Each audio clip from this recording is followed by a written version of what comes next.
Shqipëria ka hapur zyrtarisht grup kapitullin e fundit në negociatat për antarësimin në Bashkimin Evropian, duke shënuar një hap të rëndësishëm në procesin e integrimit.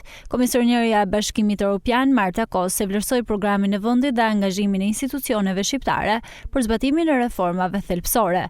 Kryeministri Edi Rama pohoi se ky vit është i arzakonshëm për rrugtimin e Shqipërisë në çështjen e integrimit. Dërni vitet që po punojmë së bashku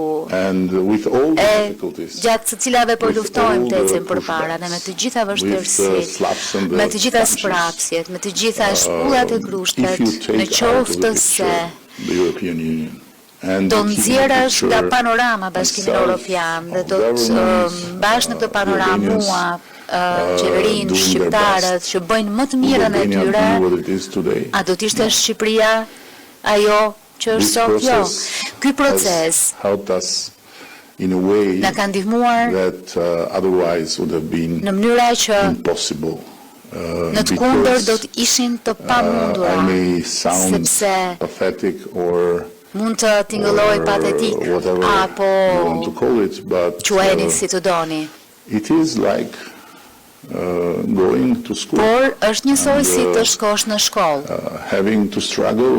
Dhe të duhet të mundohesh, të thonë që duhet përmirësohesh, e të duhet të thonë që duhet të vish prapse, provimin se ke bërë mjaftueshëm e kështu me radhë, por në fund, në qoftë se nuk heq dorë, në qoftë se vazhdon me këmbëngulje, fiton.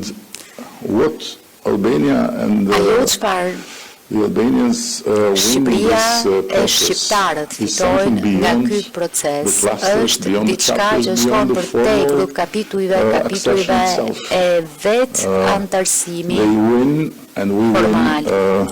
Ata fitojnë, ne fitojnë një vend i cili bazohet në institucione që funksionon në bazë të shtetit të së drejtës, që funksionon bazuar në të gjitha standardet dhe parimet që i bëjnë vendet e BE-s kaq të admiruara.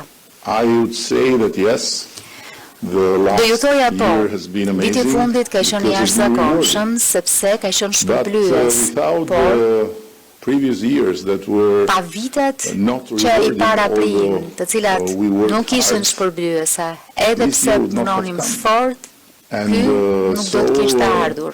Ndaj të jesh skeptik nuk është gjë e keqe, por nuk duhet të na ndalë që të punojmë çdo orë, çdo minutë për ta bërë realitet.